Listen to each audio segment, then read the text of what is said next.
सावन के महीने की शुरुआत हो चुकी है और 10 जुलाई 2023 को सावन का पहला सोमवार है।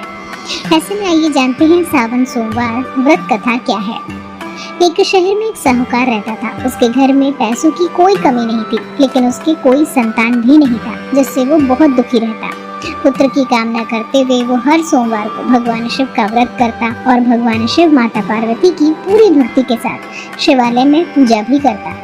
उनकी भक्ति देखकर माता पार्वती प्रसन्न हुई और उन्होंने भगवान शिव से साहूकार की इच्छा पूर्ति के लिए अनुरोध किया।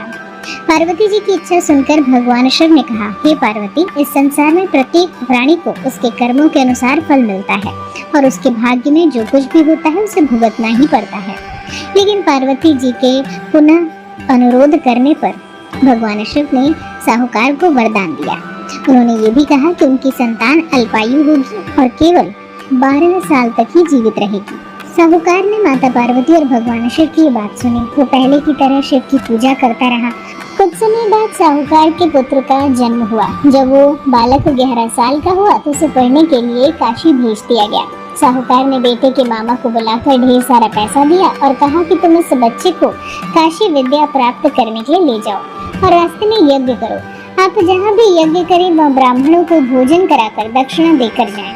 मामा भांजे दोनों एक ही तरह से यज्ञ करते थे और ब्राह्मणों को दक्षिणा दान करते और काशी की ओर चले जाते।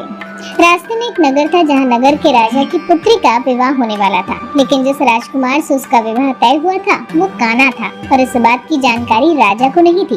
राजकुमार ने इस बात का लाभ उठाया, अपने स्थान पर साहूकार के बेटे को दूल्हा बना दिया। लेकिन साहूकार का बेटा ईमानदार था। उसने अवसर का लाभ उठाते हुए राजकुमारी के दुपट्टे पर लिखा, तुम मुझसे शादी तो कर चुकी हो, लेकिन जिस राजकुमार के साथ तुम्हें भेजा जाएगा वो एक आँख वाला काना है। मैं काशी पढ़ने जा रहा हूँ। जब राजकुमारी ने चुन्नी पर लिखे शब्दों को पढ़ा तो उसने अपने माता पिता को ये बात बताई। बारात को तो जाने दिया गया, लेकिन राजा ने अपनी बेटी को विदा नहीं किया। इसके बाद साहूकार का लड़का और उसके मामा काशी पहुँचे और वहाँ पर भी यज्ञ किया।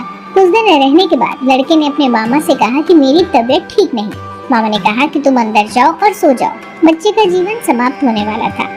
मृत भांजे को देख उसके मामा विलाप करने लगे। संयोग से उसी वक्त शिव और माता पार्वती वहां से जा रहे थे। पार्वती ने भगवान से कहा, प्राणनाथ, मैं इसकी पुकार को सहन नहीं कर सकती। आपको इस व्यक्ति की पीड़ा को दूर करना ही होगा।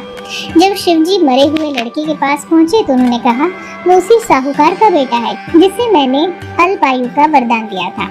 अब इसकी उम्र खत्म हो गई है।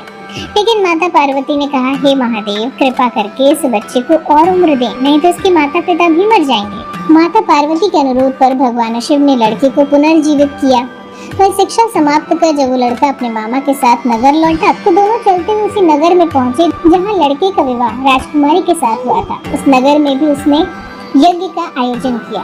उस नगर के राजा ने तुरंत उसे पहचान लिया। यज्ञ समाप्त होने पर राजा व्यापारी के बेटे और उसके मामा को महल ले आए और उन्हें बहुत सा धन वस्त्र देकर राजकुमारी के साथ विदा किया। लड़की के मामा ने नगर में पहुंचते ही एक दूत को घर भेजकर अपने आने की सूचना दी। बेटे के जीवित वापस लौटने की सूचना से साहूकार बहुत प्रसन्न हुआ। साहूकार और उसकी पत्नी ने स्वयं को एक कमरे में बंद कर रखा था। भूखे प्यासे रहकर वो दोनों अपने बेटे की प्रतीक्षा कर रहे थे। उन्होंने प्रतिज्ञा कर रखी थी कि अगर उनके बेटे की मृत्यु का समाचार उन्हें मिलेगा तो दोनों अपने प्राण त्याग देंगे। वही साहूकार अपनी पत्नी के साथ नगर के द्वार पर पहुंचा। अपने जीवित बेटे को देखकर और उसके विवाह का समाचार सुनकर उसकी खुशी का ठिकाना न रहा। उसी रात भगवान शिव ने साहूकार के सपने में आकर कहा, हे श्रेष्ठी, मैंने तेरे सोमवार व्रत करने और व्रत कथा सुनने से प्रसन्न होकर तेरे पुत्र को लंबी आयु प्रदान की है। ऐसा सुनकर व्यापारी खुश हो गया। तो आप भी इसी तरह से सावन के सोमवार की व्रत कथा अगर सुनेंगे तो आपकी भी सभी मनोकामनाएं पूरी होंगी।